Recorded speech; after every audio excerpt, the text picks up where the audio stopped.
Mr. Majewski's Anatomy 32 class lecture, Chapter 22, Part 2, continuing the endocrine glands. So the next gland we're going to talk about is the pineal gland. It is a small little structure that hangs off the posterior side of the thalamus.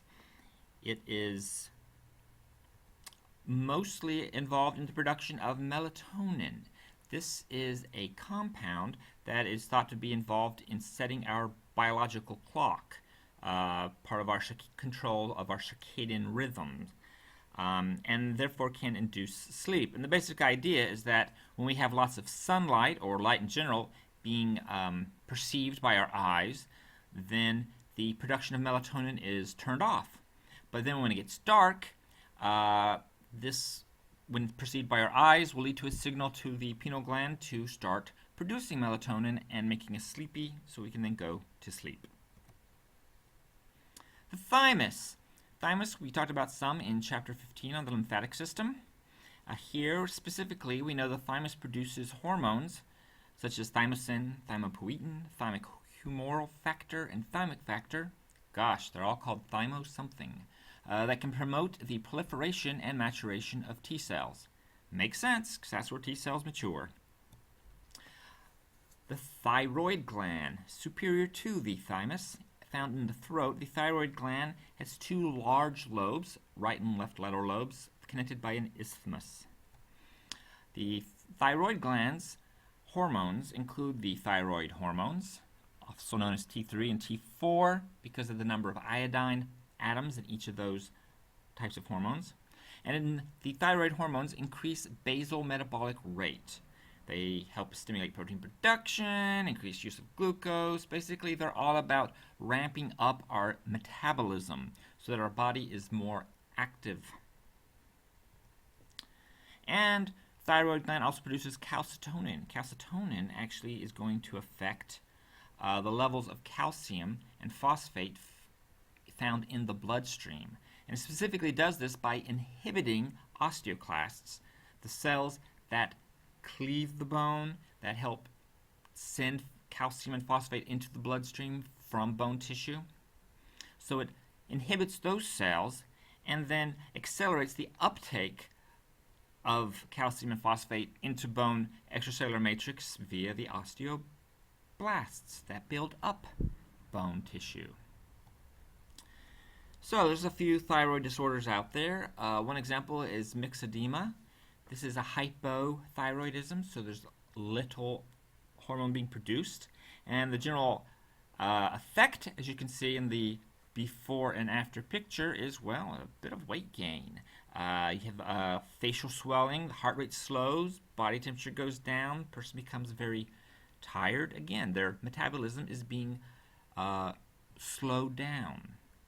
And another one is Graves' disease. Graves' disease is a hyperthyroidism, so lots of the hormones are being produced.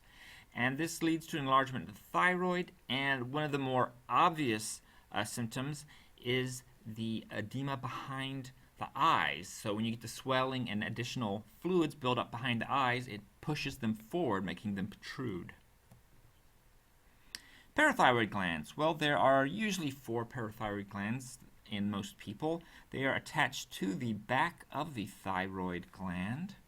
Parathyroid hormone, its job is to increase blood calcium and magnesium levels and decreasing blood phosphate levels. So they are partially the opposite of the calcitonin produced by the thyroid glands. So they increase these calcium levels by increasing or stimulating the osteoclasts that are cleaving the bone tissue, releasing phosphate and calcium into the bloodstream.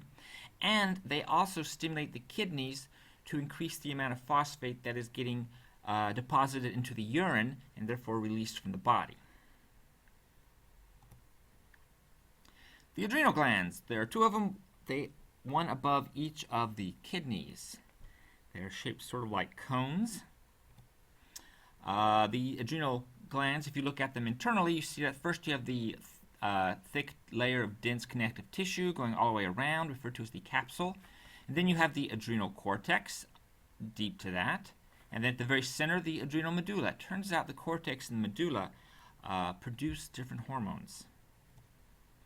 In the adrenal cortex, so in the outer layer, it produces things like the mineralocorticoids. These are hormones that do things like increase the levels of sodium and water in the bloodstream and decreasing the blood levels of potassium. So mineral corticoids because they're affecting the minerals such as sodium and potassium in the bloodstream. There's the glucocorticoids, glucose, so they affect glucose metabolism, particularly through glyconeogenesis, which is production of glucose from proteins. And since they're doing this, it also increases the breakdown of proteins in the body.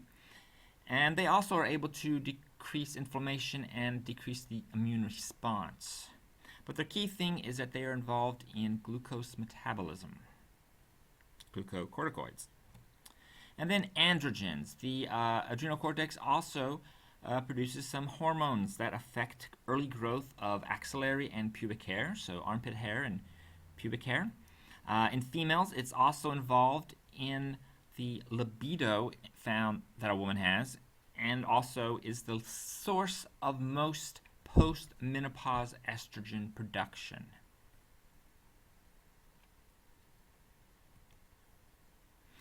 Then in the adrenal medulla, or the center of the adrenal gland, the particular hormones produced here are epinephrine and norepinephrine, which are both kinds of adrenaline.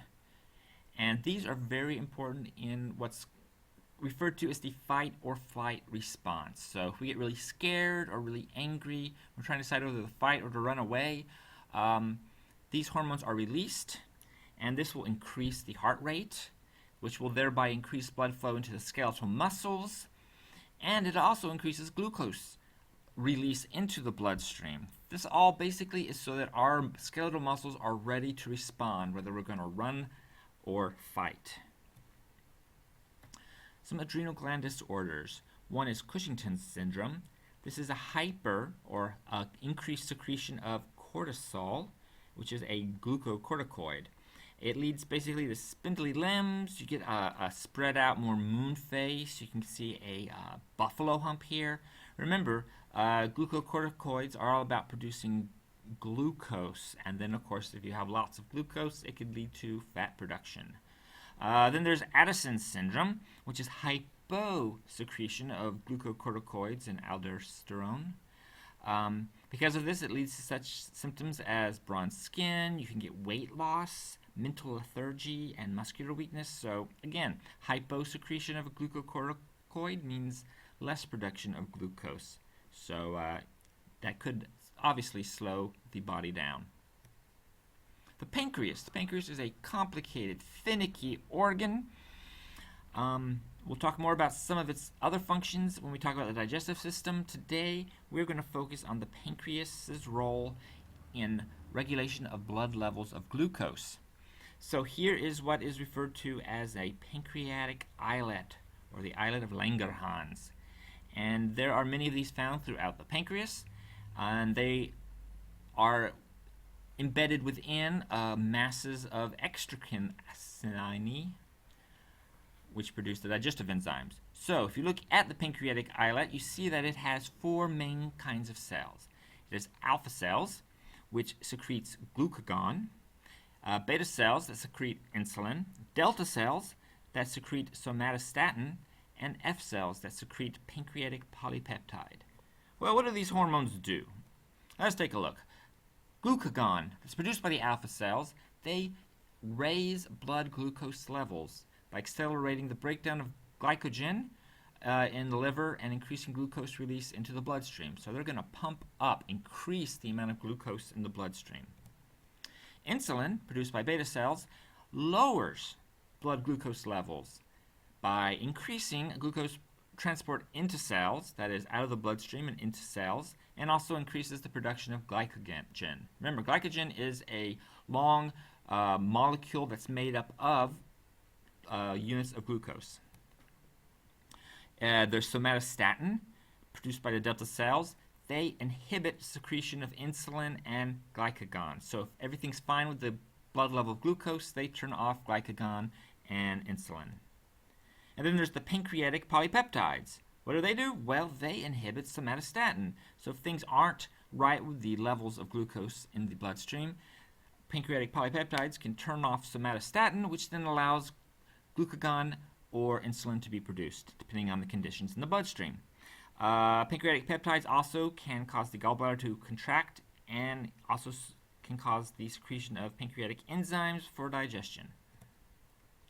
Diabetes mellitus is a type of disorder you can get if you're having trouble controlling your glucose. And this is caused by the inability to use or produce insulin.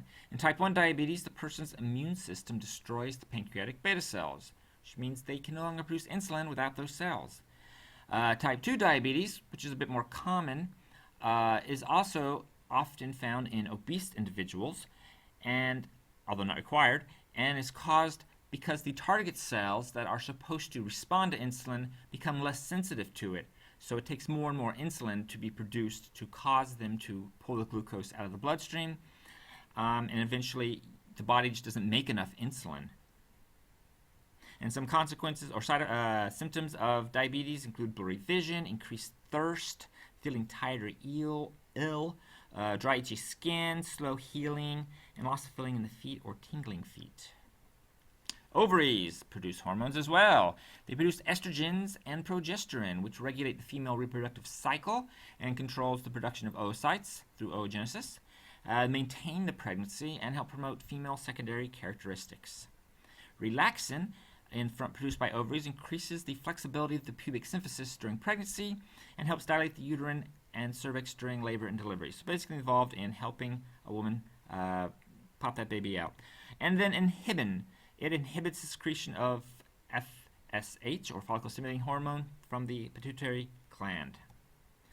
Testes. Well, turns out that men produce testosterone in their testicles, and this helps in stimulating the descent of the testes when you're a fetus. It regulates sperm production and promotes male secondary characteristics. And males also produce inhibin, which inhibits secretion of follicle-stimulating hormone from the anterior pituitary gland. There are other cells and structures that produce hormones throughout the body. There are some found in the heart that stimulate the kidneys to produce more urine. There are cells in the GI tract that control and regulate digestion. The placenta produces a hormone basically to tell the female body that, hey, there's a baby here, let's not have a miscarriage. And then there are the kidneys that produce hormones that affect blood pressure and stimulate the production of red blood cells. And then, of course, the UV rays that hit the skin produce the hormone precursor to vitamin D, which is very important for calcium absorption. That's it for Chapter 22. I hope you enjoyed it.